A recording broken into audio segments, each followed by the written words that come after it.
do, what to do, what to make for dinner. I don't know. What do you want?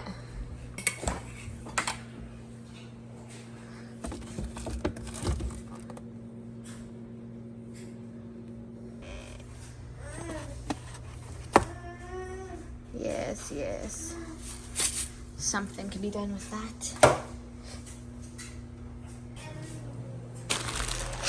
Haha.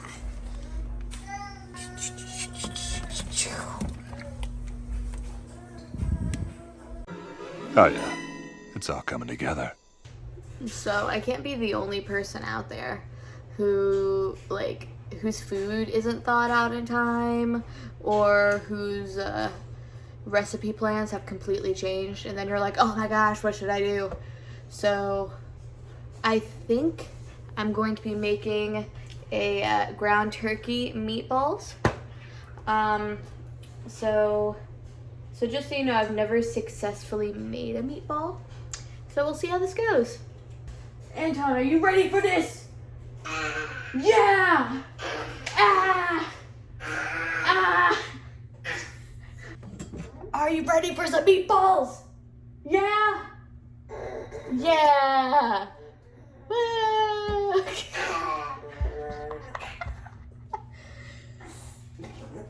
What was that, a burp? Okay, so I have my turkey here, and I'm gonna be adding a little bit of Worcestershire sauce to it because I want it to have more of that, like that type of depth of flavor. I'm not going for an Italian meatball. And I'm sure this recipe would work with like ground beef if you have it. I'm doing it with turkey because it's just what I have in the fridge right now. And turkey is a very like wet piece of meat. So I am gonna add a bit of breadcrumbs. I'm gonna add more than you would if it was beef. So I'm gonna be adding about half a cup of, about 3/4 of a cup of breadcrumbs. And that's because I want it to keep its form. So hopefully it doesn't fall apart on me this time. And it's also very it's a very bland ingredient. So I'm gonna be adding black pepper, have some onion powder here, gonna be adding some garlic powder, a little bit of salt. Oh, whoopsies. A little bit of salt. And I'm also gonna be adding some ground mustard. I'm using ground mustard because I don't want to add more like liquid to it with like Dijon mustard, so I'm just gonna use some ground mustard. Be adding a bit of that. Okay, boom. Here is your mix. Okay, I went ahead and I prepared a cookie sheet over here. It has some aluminum foil on it, and I loaded it down with some non-stick spray because turkey, in my experience, sticks so bad. And if I want my beautiful meatball shapes, I need non-stick spray. So I just loaded it down. So I'm gonna go ahead and combine. Okay, take your spoon out. Now that you have it mostly combined, I'm gonna take my ring off because I don't want it covered in nasty. And I'm going to take my hands and just go in. And I also feel like whenever you knead in all, like, you really massage all your ingredients in, just adds more love to it, more work. I really think it makes everything taste better. And boom, here is your meatball batter. So I prepared myself a little bowl of seasoned flour, and this is just seasoned with ground mustard, black pepper, onion powder, and garlic salt. And that's just so it's less sticky to my hands mainly. I'm essentially using a half a tablespoon scoop, and I'm gonna use 2 of these to size my meatballs. You can use a melon baller, you can use like an ice cream scoop if you want. So I'm gonna go ahead and dip this in the flour. It's just some additional seasoning. And again, just so my hands don't get all sticky. So it kind of just looks like that. Now put it on my prepared cookie sheet. You don't want it super covered in flour because I'll make it like super duper gummy. But my goodness, they're looking so beautiful. Can't get over how good these are turning out. They're normally a disaster whenever I make them. So right now, because I just have a teeny bit of meat left, there's not really enough to do a whole meatball. I'm just going over my meatballs, and I'm like adding meat on whichever ones look a little small next to their friends. Putting some meat on their bones. I'll see myself out. Now, when you're done, please wash your hands. They're gonna look probably like this, if not worse. Okay, here we go. For reference, I made 18 meatballs. They all look like this. And I preheat the oven to 350. I feel like 350 is always a good go-to. Like when in doubt, preheat to 350. So I'm gonna go ahead and get started on my rice. I am using some white basmati rice. And the reason I'm using this is because it's a very, very fragrant rice. It smells delicious, it tastes delicious. It'll be such a good accompaniment to the meatballs.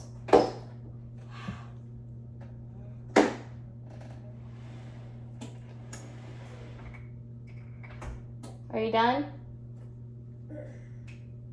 Okay. I do a 1-to-2 ratio. So 1 part rice, 2 parts liquid, especially with basmati rice.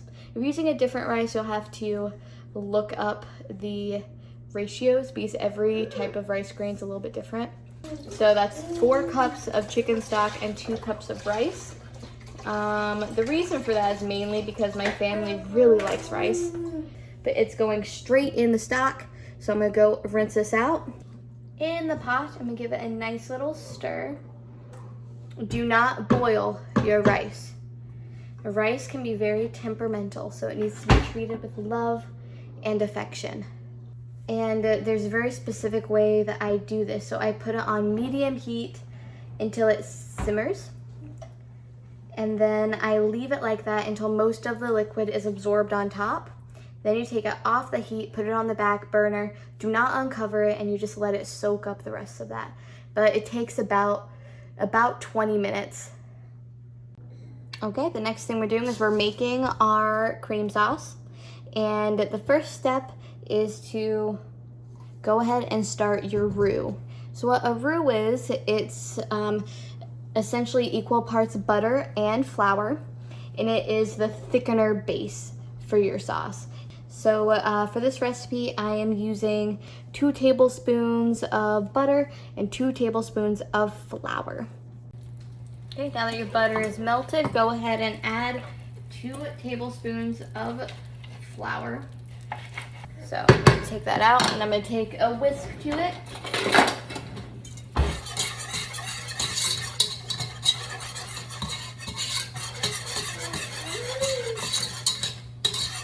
Okay, it's nice and smooth. You don't want this to burn or get too dark. Okay, go ahead and keep mixing, and then add a cup of chicken broth. There we go. And I will also cool down the pot, make it a little easier to work with. And as you can see, it's smooth. There are no lumps. Okay, I'm gonna add a little bit more chicken broth. I have about 2 cups in total in there. Okay, and now that it's nice and smooth, there are no lumps, you can go ahead and add, go ahead and do 3/4 of a cup of heavy whipping cream. Mix that up, and then this doesn't have any seasoning in it, so let's add our seasonings. I'm gonna add about a tablespoon of Worcestershire, because I like to duplicate a lot of the flavors that I have in other things. I like to put in, I like to have those flavors reflect all throughout. A little bit of garlic powder. Let's actually add a little bit of oregano, black pepper, onion powder, and salt. Because salt is a magnifying glass of flavor.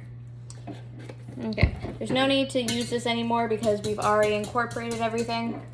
And just pick up my spoon and just stir everything together. I took my rice off of the stove because, as you can see, all of the liquid is not on top of the rice anymore. So you want to take it off the stove and just leave it in the back just to relax off the heat until it is ready. Okay, I just took these guys out of the oven. So I'm just gonna go ahead and flip them over. As you can see, they are not sticking because I really sprayed this the sheet to make sure it didn't happen. And look, they look like meatballs. They're perfect little spheres. Wonderful. Okay, so I've tasted this. I love it. I think it's delicious. So I'm just gonna load this up with my meatballs. And you want to make sure that whenever you're making a cream sauce, here I'll show you real quick. You want to go ahead and take it on the back of your spoon, and whenever you do that, it should hold like that. And that's how you know that the roux has been mixed in properly and that it's the proper ratios, is because it does that, but it's not like gelatin, like it's nice and smooth and creamy. That's perfect. So it came to my attention that this dish needed a vegetable. It needed some color. So I went ahead and steamed a bag of peas and carrots and put it in my rice. So just seasoned with a little bit of salt.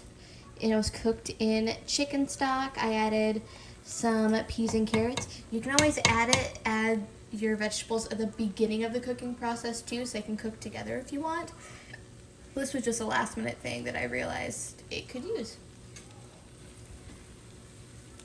Now this is a very mild dish. So the thing with that, so it's not super assertive or anything.